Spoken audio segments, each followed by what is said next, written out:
Hello, hello, hello, everyone. It's Dr. Tamar Beckford with Your Caring Docs. That's right. And we have our Docs Who Care podcast, where we are highlighting all our docs from all over the world. We're stopping by, dropping gems on health and wellness for our busy professional women. Why? Because you need to at least put yourself first for at least 2 hours a month. Why? There's 730 hours in the month.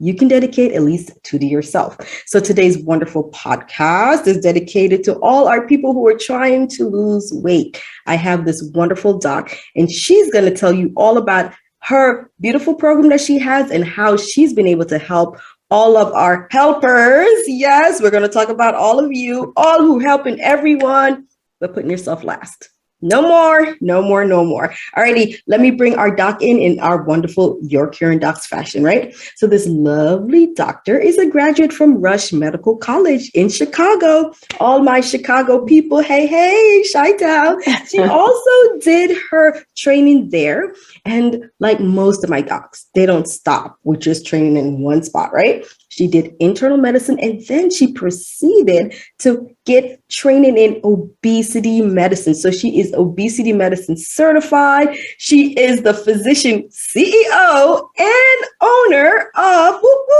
Oldson Medical Limited. That's right. Welcome, Dr. Lisa Oldson. Thank you.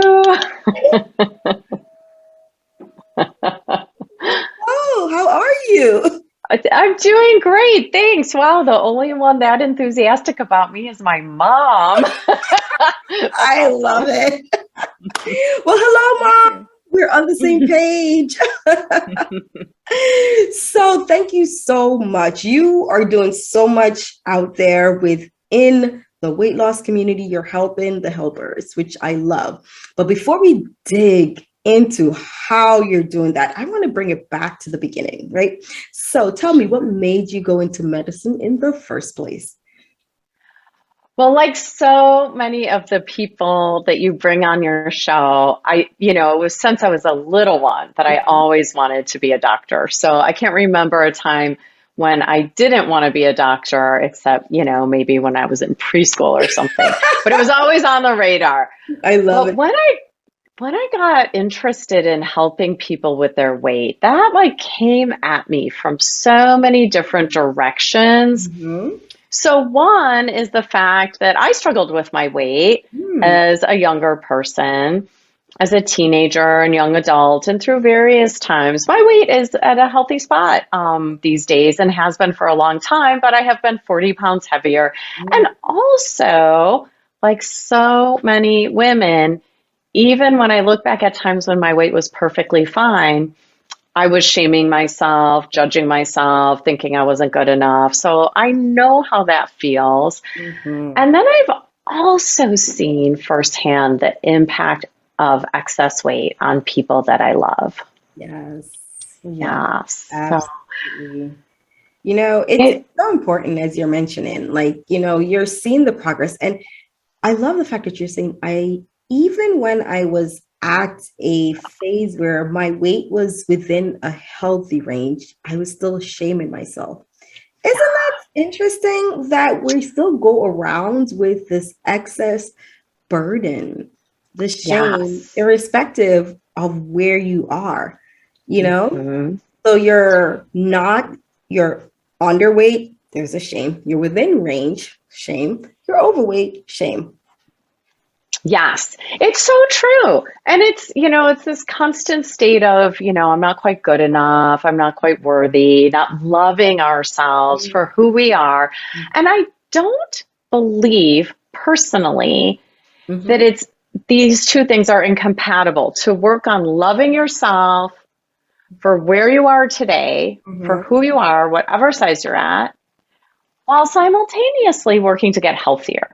So I think you can do both. I think you could be trying to lose weight for health reasons, to feel good, to improve your energy, live longer, all of this stuff. But you can still find the love for yourself. So I really love to help people with the way they talk to themselves about their weight and their weight loss efforts. But also I really care about trying to change society because we are such a shaming society when it comes to excess weight. Oh, yes. It is allowed in polite company. Well, polite company. It's not polite, but right, totally. But people think, oh, thank you for calling out my air quotes because some people are listening, not seeing. Yeah.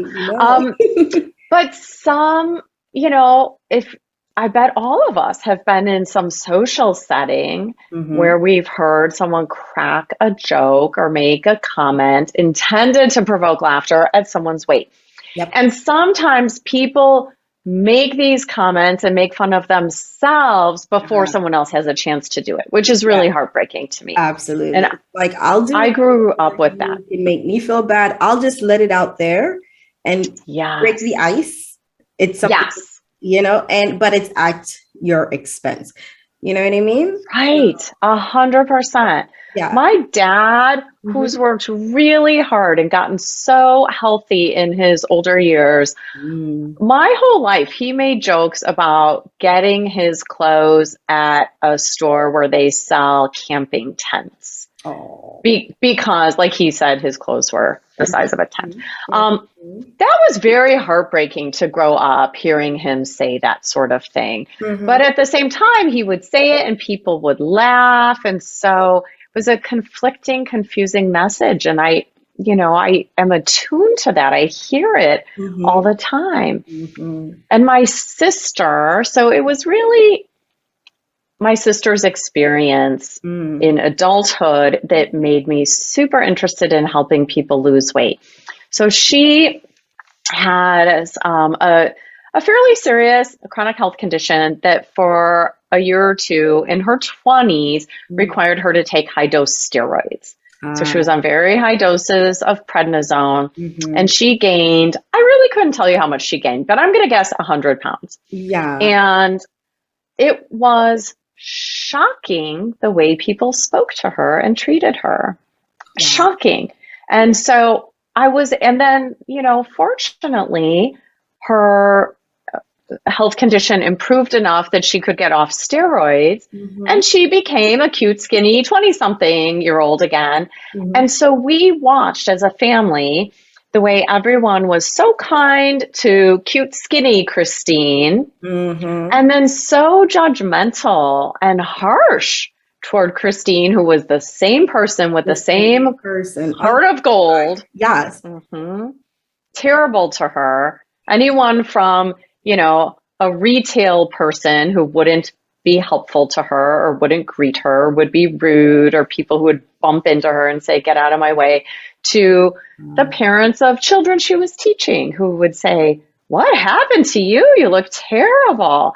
And then we saw that. Okay. Right. Like, what? Are we not lifting each other up? Terrible. It's shocking. Absolutely. It's shocking. And then when she lost the 100 pounds or whatever the exact number was, and she looked cute and skinny again, suddenly the world was very nice. Wow. And that was an aha moment for me. Like, this is not okay. So first of all, let's understand the science behind this chronic progressive disease of excess weight. And let's destigmatize it because it's not different from having diabetes or high cholesterol or cancer or asthma. Absolutely. Yeah. We look at it as different. And we look at it as this is something that you should be able to control. You have lost control. You are a person that has no discipline. Those are the stigma that's used towards someone who's overweight. You're indisciplined. Look at you. You can't stop putting the food to your mouth. And it's like, really? Most people who are overweight are not overweight because they're overeating. There's so many other contributing factors that happen. That's right. But when you add that now to even what you can now contribute to their depression, you have thyroid issues, like there are a plethora of things that can occur. Absolutely. genetics, environmental toxins, ultra Yes, processed foods, stress, so stress, many things. lack of Stress. sleep, Yes. there's just the list All goes of it. on and on. And hand food to mouth is one of the lower aspects on the scale of what can, cause excess weight. But I am still flabbergasted at the fact that someone could talk to your sister that way. And from what I hear from my clients, she is not unique. Oh. Everybody has a story. And unfortunately, I'm really sorry to say this as a physician, but so many people have experienced shaming and blaming in healthcare settings. That is true, to the point that you're even seeing out there on social media. There's some people who have said this is why they won't go to get their primary annual exam, because they feel shamed. That's right. That's heartbreaking, right? Because there is a place for everyone where people should feel welcome. They should feel comfortable. We should have office furniture in our waiting rooms that accommodates people of every size. And we should have exam situations set up, tables and chairs that are comfortable for every size of person. And, I realize that there's a range of excess weight. I mean, some people come to me who want to lose 30 pounds or 50 pounds, and some people come to me who need to lose 200 pounds. So, it's a different experience if you're 30 pounds overweight versus 100 pounds overweight. Maybe you're not worried that you're going to, can this chair support me? Or do I have to ask for a seatbelt extender? It might not be to that degree. But still, on some level, anyone who's struggled with their weight has had a moment where, a parent has said, or a significant other has said, are you sure you want to eat that? Or, oh, you have such a pretty face. If you just lost, a little weight. I know. You looked so cute when you were, but now look. Right. I mean, these are words. It's so interesting too. This is a great episode because I'm pretty sure so many people can relate. When you're in a relationship and you're in that, the honeymoon phase, or you just get married, during some part of that honeymoon phase, they're like, wow, I guess marriage fits you. Right. It's so true. Yes, these are, I guess everything's going great with you because you have gained weight. And it's like, you don't know what's going on the inside of that person, That's right. It's really to acknowledge the person as a person and not as blank who weighs this amount. So now with this wonderful program, because your Oldson medical group, or medical, I should say, you're almost 10 years old. You're almost 10 years. Babies in the double digits. Absolutely. And through that time, I'm pretty sure there are just so many aspects of weight loss that you're able to handle and to deal with. What are some of the traits that you've noticed with those who are able to keep the weight off? Because you have some people who, this is their goal. I'm trying to get to blank. You've reached there, and then it's this fear, like it's going to come back, because it always does. It always does. What am I going to do now? How do we handle that? Right. So the good news is we have some research now that really looks at what are the key components that we see in people who successfully maintain a significant weight loss. So there's this really interesting database called the National Weight Control Registry. And it's not a research study. We're not randomizing people and putting them in some double-blind placebo-controlled trial, but people can register to be on this National Weight Control Registry when they've lost a significant amount of weight and kept it off for a while. So on average, the people on the registry have lost 50 to 60 pounds and kept it off for 5 to 6 years. So that's pretty fantastic. And so by giving these people questionnaires and asking them, like, we just get curious, like, all right, what are you doing? And let's see what's different about these people who do keep their weight off compared to the rest of us who, you know, it's hard enough to lose weight, but then keeping it off is like, that's the magic, right? Yeah, that's what we all want to know. That's where the magic happens. Absolutely. The holy grail of weight loss is, how do you keep it off? So here are some of the things we know. First of all, those people don't watch much TV. They're not on their screens nearly as much as the rest of us, which I think is interesting. So I'm not saying if you start making an effort to stop watching Netflix every night that, you know, instantly you drop 50 pounds. I'm just saying people who are not on their screens are moving a little bit more than people who are on their screens. So that's one interesting observation. And most of those people eat breakfast, which is also interesting because the research on breakfast for weight loss or weight management is pretty conflicting. You know, some studies say, it looks like it's better to eat breakfast. Some say, no, you don't have to. I mean, what's intermittent fasting? For most people, that's skipping breakfast. You know, you eat from noon until 8 or, you know, noon until 6, 7, 8, and then that's it. So that's basically just saying I skip breakfast. And some people consider that to be helpful for weight loss. So we have data that says breakfast can be helpful. Breakfast is not necessarily helpful for weight loss. But when we look at these people on the National Weight Control Registry, almost always they're eating breakfast. Yes. So I have a few more nuggets from that registry that I think are great. Here is the biggest, like the most important thing for weight maintenance is exercise. Now, I find that is really bordering on irrelevant for weight loss. I mean, it's incredibly important for health.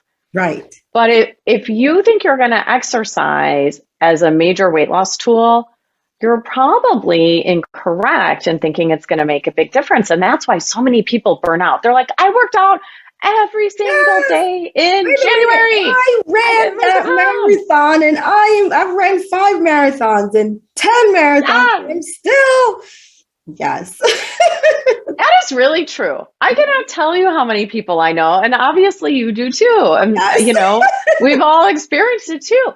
You dial up your exercise, and the biggest example is running in a race. Like, okay, I'm going to become a jogger or a runner. Sign up for a 5K, 10K, marathon. To become a runner. Raise your hand. Yeah. Okay. Oh, look at around. Me for sure.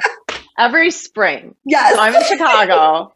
I quit every November and I try again every April. I've stopped doing that. Last year I was like, you know what? I hate running and I hate kale. So I'm a weight loss doctor, but I'm just going to own that and I'll exercise in other ways and find other greens. But anyway, so exercise is not really a weight loss tool. That's because this old idea that weight loss is simply a basic math equation of how many calories you take in versus how many calories you burn up, that is nonsense. There is a lot more to it than that. I know you know, Tamara, but I think that's where people get into self-blame. They're like, I must not be exercising enough. I must not be cutting my calories enough. And that's just silly. What matters is what your calories are. And then with weight loss, the calorie burn is not really that important. But for maintenance, it's everything. Everything.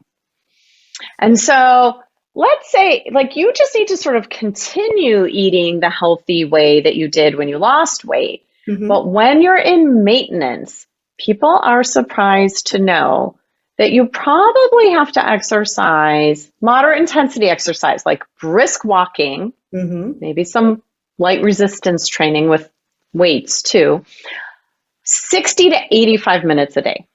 So an hour to an hour and a half a day. For maintenance. Now, if you're really motivated and you do want to be a jogger or, you know, go on your Peloton and crush it in a spin class of some sort. That's fine. You can do high intensity for half the time.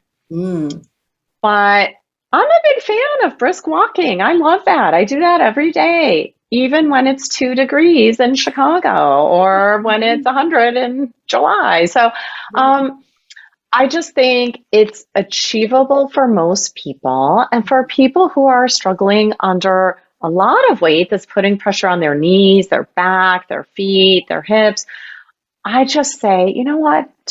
If you don't feel like exercising, if you hate it, if it's hard for you today, we will circle back to that in 50 pounds. Like, let's work on nutrition and we'll come back to it when we get closer to maintenance, because that's where it's critical. An hour to an hour and a half a day of brisk walking or some other moderate intensity exercise. So the other things that we see from people in the National Weight Control Registry are, one is these people are creatures of habit. So they don't have like an Instagram feed with 100 different dinner recipes. No, they have like three. I eat salmon with Brussels sprouts. Right, that's right. Every morning I eat a piece of whole grain toast with half an avocado and 2 eggs. Every day for lunch I have, whatever, a bowl of lentil chickpea soup. I don't know or a salad with half a chicken breast on it. Right. And for dinner, these are my 3 things I rotate between. So people are, like you could say a little boring, but the way I think about it is they figured out what works for them and they don't get distracted by all the shiny new ideas and diets. They're just like, I'm eating a lot of fruits and vegetables. I'm eating beans, lentils, whole grains. Nothing is forbidden. I'm minimizing sweets and ultra processed foods, just eating real food in reasonable portions, having an occasional treat because those have to be allowed or you're going to burn out. And, just being patient and showing up and eating the same kind of thing tomorrow. By eating. And they're also being able consistent. To give themselves treats because they don't want to bore themselves and they have things to look forward to and they're still excited and they're in maintenance phase and they're able to maintain. Now this resource, this website, I think is fascinating as I keep listening because of course, I interview a lot of people who talk about weight loss. This is the first time I'm finding about this. So I'm going to have to get it from you and I'll definitely have Yes. Well, I'm going to warn you right now. Yeah. It is clearly made by academic physicians with no budget. I love it. I mean, bless those people who put this out there on the internet for people to learn from, because it is a treasure to have this data. But I don't know, like I hear updated information from it at medical conferences when they talk about it. But that website might have not changed from when it was first created many years ago. But still, it is a treasure trove, the National Weight Control Registry. But there are so many great websites out there. There is this isn't really so much giving stats on here's what you need to maintain weight, but there's this wonderful resource called the Gaples Institute. I love to send people there, physicians and healthcare providers, as well as people in the community, because they have kind of 2 sides to the Gaples Institute website. It's a nonprofit purely focused on improving public health. Right. And one part of their focus is educating healthcare providers on nutrition so we can better help people. Okay, so this is going to be one of the love of my life. Now, this is probably for those who are listening to this. You will be astonished, I should say, to find out that in med school, our nutrition class is minimal, almost non-existent. Yeah.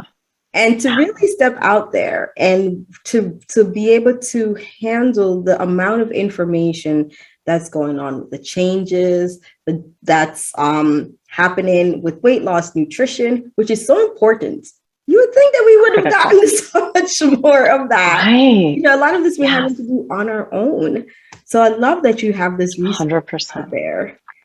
It's great. It is so great because we know that nutrition is not just important for weight, but it matters for everything. I recently came across this field I didn't even know existed, nutritional psychiatry, because nutrition has been shown increasingly to be critical for mood. I mean, I'm not an expert on that. I just learned that this is a field, but I mean, we all sort of intuitively know that when you put garbage into your body, like all of those ultra processed convenience foods that we have access to these days, that's not good for our body and probably not good for our brain. But now there is scientific data that tells us ultra processed foods are associated, they're correlated with a higher risk of dementia. Wow. Dementia. So not just diabetes and excess weight, things that seem sort of obvious, but these ultra processed foods are killing us and they are harming us and impacting our function. So now new research is saying the people in the highest quartile eating the most ultra processed foods, those people are also in the highest quartile for having dementia, diabetes, other things like that. And certainly I see that with excess weight. And it's hidden. It's insidious, these ultra processed ingredients. Yes. Oh my gosh. Just any of you listening, if you have French vanilla coffee mate creamer in your refrigerator, I'm telling you right now, get that chemical bomb out of there. Wow. Go ahead. Wait a minute. I mean, I'm not a coffee creamer person, but if I were, I would probably be trying to hit up the French vanilla coffee because I mean, French vanilla, why not? But like, what's going on in there? Tell us about it. Okay. So what I really encourage people to do is to look at the ingredient list as the most useful nugget of information on that nutrition label. Absolutely. We can be manipulated by the food industry into thinking something's healthy. How do they do that? They stir up a little extra protein in the food lab. They dump it in. Oh, it has a lot of protein. It's like high in protein. That's right. Yes, exactly. So people think that that is a useful thing, that that's somehow helping them to be healthier or lose weight. And that's just silly. It's not. I mean, people aren't silly for thinking that, but it's just the marketing world is, manipulating us, and the big food industry is manipulating us into thinking like, oh, we put extra protein in your ice cream. Now it's a health food. Yes. Like that's right? Yes. High protein ice cream is not a health food. They're tricking us. So true. That is so true. I always say that. This is always my go-to analogy is if the industry is there spending money to determine how much pressure it takes for you to crunch a chip, for you to hear it, and for you to become addicted to hearing that sound and wanting more, then something's not right. They're spending money. We're not kidding. The crunch, wanting that, the pressure, or the pounds per pressure. I mean, you and I are just eating peanuts just to eat it. But a chip, they're spending money to figure out the amount of pressure it takes for you to crunch that chip, to listen to it, to hear it and want more. And then to feel it melt and have a big finish that leaves you wanting more. Do you know what that's called? You can't have just one. Maybe there's a reason why. Do you know what that's called? That perfect pressure crunch. It's called the bliss point. Oh. The bliss point. And you are spot on. You are on to them. Yes. This is exactly what's happening. Different chemicals are being used, and these things are tested to find what is that perfect amount of crunch, and then amount of melt, and then flavor. Like you can't have it fizzle out in a way that makes you say, all right, enough of that, I'm done. Yeah. No, the flavor, the finish of it is leaving you like, where's my next one? I can't have just one. Exactly. It's designed that way. It is not different. In my opinion, the food and beverage industry is behaving very similar to the tobacco industry back in the day. Yep. They just borrowed a page from their playbook. Mm-hmm. And Yeah. the industry. Yeah. And, you know, and then it's not called innovative, right? You used something from one industry, you brought it to the other. And because if you know that within every, you know, we're talking about especially food and the excess and wanting excess food, there is a play on that same portion of our brain that wants more, right? And I mean, the studies are showing it's the same portion, the addiction portion of our brain that is, you know, so I mean, there is a reason why studies are out and why. So the whole point is that's why we cannot sit and blame the individuals and saying, well, this is your fault. No, there's so many factors that play within the cause of weight, overgain, stress, hormonal changes, depression. That's right. So many things like that.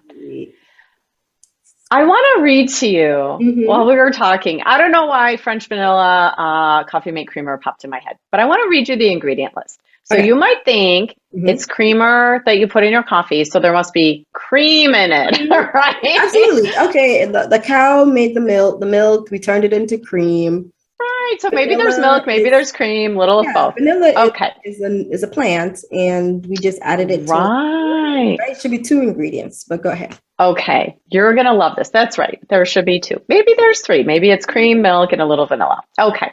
Starts with sugar as the number 1 ingredient. That's not a surprise. By the way, there's also sucralose, an artificial sweetener, and the artificial sweeteners are 150 to 200 times more sweet than plain old table sugar. And I demonstrate this for my clients who use artificial sweeteners or Coffee Mate or something like that. And I say, just try, put some sugar in, just plain old table sugar, however much you need to make it sweet. And they're putting in 1, 2, 3, 4, 5, 6. They're putting in so much sugar and they're like, it's still not as sweet. That's right.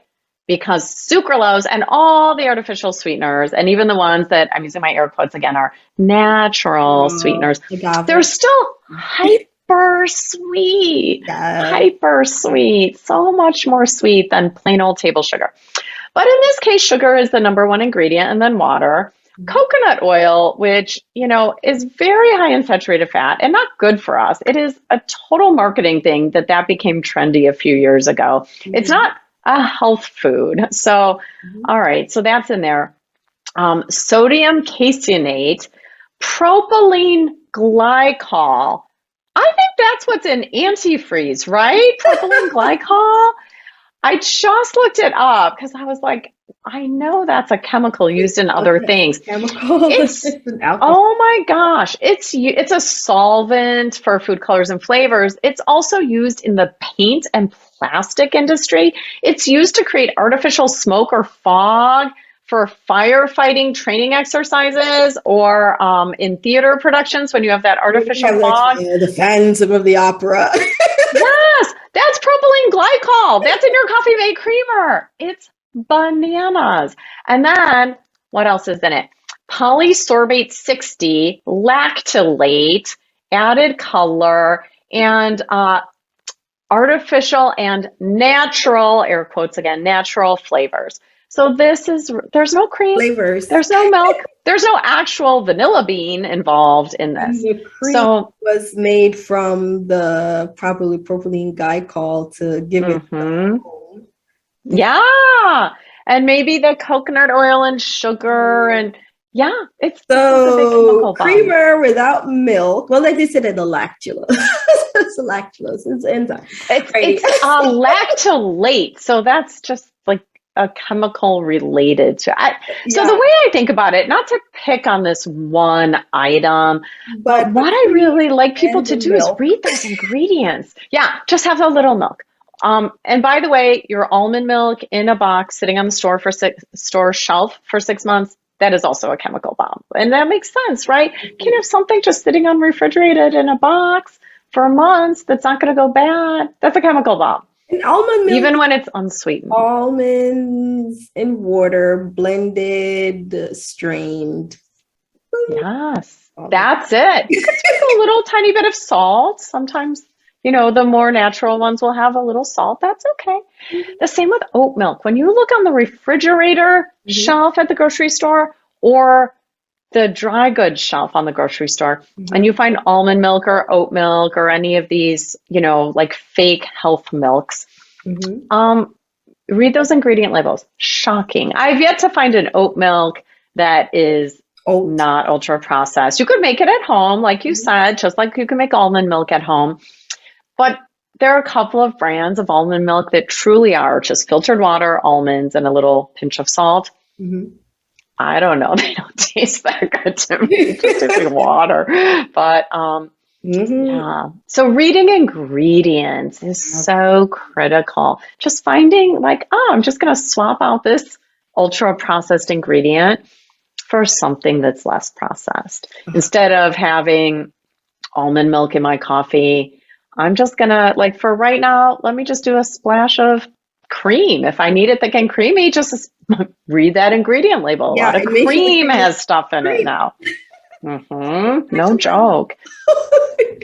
Just a splash of milk even, and put in a spoonful of sugar if you have to sweeten it. And then eventually over time, maybe you wean off of those things and just have black coffee, which is delicious. But, that's an acquired taste. So, okay, we could practice that. Yeah, no, it really has highlighted, what we're saying, that there are just so many factors out there. So for those of us who are there, who are looking to lose weight, maintain that weight, you can see why it is okay for you to take your time and not be upset that it's taken a while, because you have to unlearn so many of the processes that you have been doing automatically, right?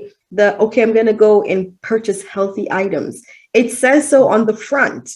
Yes. But you have to turn around to the back to highlight, how healthy are these items, right?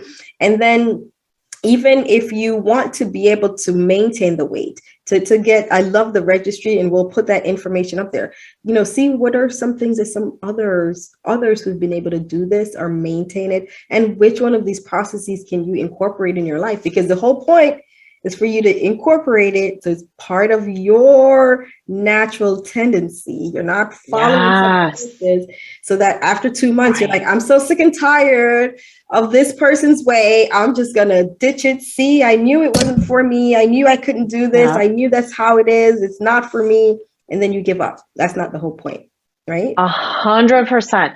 Tamara, that is spot on. And I always like to remind people that anytime you take someone's diet book or diet, eat this on Tuesday, eat that on Wednesday, that's fine for a little while, but that's not your sustainable weight loss plan. You have to make your own, but someone can help you. Someone like you, someone like me, maybe a physician, maybe a health coach, maybe a weight loss coach, maybe a registered dietitian. Find someone who understands the science and isn't telling you to just eat less and move more. And then expect for this to be a lifelong journey where you're not 3 months on a diet and then you should be done. No, take it slow and easy. Chill a little. Nothing's wrong with you. If it's moving slowly, that's fine. You're practicing new ways of thinking, new ways of managing your mind. When you have a desire for ice cream on Friday night and you're trying to lose weight, okay, we don't want you to tap into willpower and just restrict. No, I can't have it. I shouldn't. The mind is just thank you for restricting, but we still want this. Right. So it takes a lot of practice to just sort of practice sitting with an urge without answering it. That is true. I want ice cream right now. And I also, by the way, want to live healthy to 100 because I want to be around for my kids and my grandkids. I had my kids when I was 40. Mhm. 39 and 41. And so I want to live healthy to 100 more than I want this ice cream. But in the moment, I actually still want this ice cream, and that's okay. Mhm. That's human. It does taste good. I'm just going to sit here because I can do hard things, Yes. and I'm just going to sit with the urge. It And is not hurting all me. you were just thirsty because Right, the whole day right. you've been running ragged, Thank and all you you. needed was just a cup of water. Absolutely. Alrighty. So, we really delved into so much on how you, in this wonderful class that you have, your wonderful program, your Olson group medical. I keep saying group. I keep saying Oldson group, guys. medical. No, there's a group. You know what? You're right, because I work with people one-on-one, but in 2022, I'm launching this like super robust new group program through So my Smart Weight let's Loss Coaching talk about program. it. Yes. So this, like you said, super robust program. All right, let's talk about this group coaching, Smart Weight Loss Coaching. All right. So when are we launching? Who is on the list? Where can they find this? We're going to talk about it again at the end as we pull more, because we still need to know what you're doing for self-care. But let's talk about the group coaching. Yes. So you're going to have it available. Well, so here's what we know from the research on long-term management of weight. And that is, you have to keep checking in to be successful. Mm-hmm. So people who think they're on something for 12 weeks or they're on something for 6 months or whatever, like, that's a little bit misleading. You just this is a process. It's lifelong. You have to find your way of eating and existing in this world that is sustainable the rest of your life. Mm-hmm. If you want to lose weight and keep it off, it cannot be overly restrictive. And you have to find your people. Yes. And who your people are over time can change, but you need to know who your people are that you check in with this year and next year and in 10 years. And when you're 80, well, maybe when you're 80, you just go ahead and have the ice cream. But I think when you're 90 for sure. Oh yeah, go ahead. Yeah, for sure. My grandma Dot, who lived to be 99, she I'll just never forget. She was in her mid 90s, and someone asked her. We were at our family reunion. Someone's like, "Grandma, do you want some?" I don't know what it was. Cake? Do you want some cake? And she was like, "Oh, I shouldn't. My blood sugar." And I was like, "Really? You don't get to let up in your mid 90s? Forget it." But I think you have to have a balance that you can stick with forever. And so part of that is also having your people that you check in with. So it's fun. People who like you and you like them, not someone who's nagging you and not feeling like you're restricting all on your own and it sucks. So I think that is a big piece of what I'm trying to create with my Smart Weight Loss Coaching community. And when is it going to launch? Like in 15 minutes. Seriously, my web designer is like, I'll be ready to post it probably later today or tomorrow. So by the time anyone listens, I think it will be live on Smart Weight Loss Coaching. But Oldson Medical, which is Oldson, Oldson. Oldson Medical is also going to have a little arrow pointing this way. If you want to join our group program, go over there. And it's like a 12-week intensive group program with tons of teaching and live coaching. You can raise your hand, ask questions, and then you get to stay in for a year, because once you're in our Smart Weight Loss Coaching program, you're one of our smarties. You're one of our people. You're in the family. So you just stay. So that's the plan. Love it. Love it. All right. So now you're doing all of these things. How and what are you doing for self-care? Oh, it's so nice that you asked. Thank you. I will say I exercise every single day. I told you earlier, I don't like jogging. I've tried to be a jogger my whole life. So I'm just loving myself for where I'm at, which is I get up most mornings really early and I walk briskly for an hour. And if I don't, I get it done before the sun sets. And if I can't do it outside because it's so late by the time I'm available, then I do it on the treadmill. But I, really commit to doing it every day. Rarely I miss. Sometimes I do. and I love myself anyway. Yes. And I nourish myself with healthy food and I nourish myself with planned treats. Mm-hmm. I just had 2 delicious cupcakes this month, one on my birthday, and then one a week later when my friend dropped off a cupcake for my belated birthday. And I was like, you know what? I choose to have this. My Absolutely. birthday, And this is enjoy. okay. And that's what everyone should do. Like, love yourself, Mm-hmm. allow a little flexibility, choose to nourish yourself lovingly with healthy foods, healthy fruits and vegetables and beans and lentils and all of that good stuff and nuts and seeds.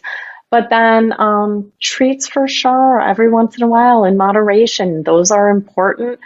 And then I think people, right? Being around people that we love and filling our bucket with new friends who add something. Yeah. You know, at a certain age, we are too busy to spend our time with people who are what the preschool teacher here calls bucket dippers. I don't need any bucket dippers. I want all the bucket fillers. Tamara, you are a total bucket filler. We don't need the fire extinguisher. We're going to extinguish all of your joy. We need those who are going to build it. Absolutely. All right. So now I have my fun question of the day. Oh, good. Bring it. Yes. If you weren't a doctor, what would you be? All right. So I heard one of your other guests say, I love your podcast, it's so fun to listen to. Someone else said she was going to be a dancer. I love to dance, but I would not inflict watching my dancing on anybody else. So that's not what I would choose.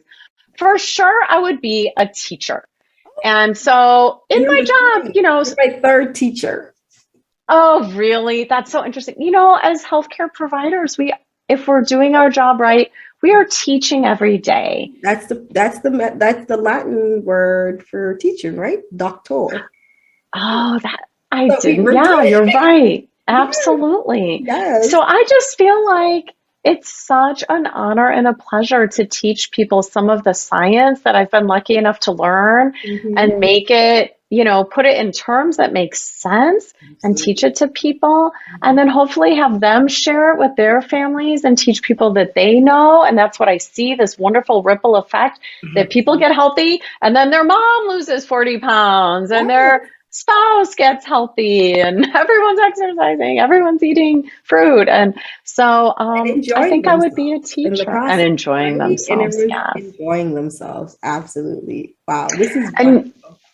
You know, you asked me right before we got on live about who I work with. And I told you I love to help the helpers. And I thought about that.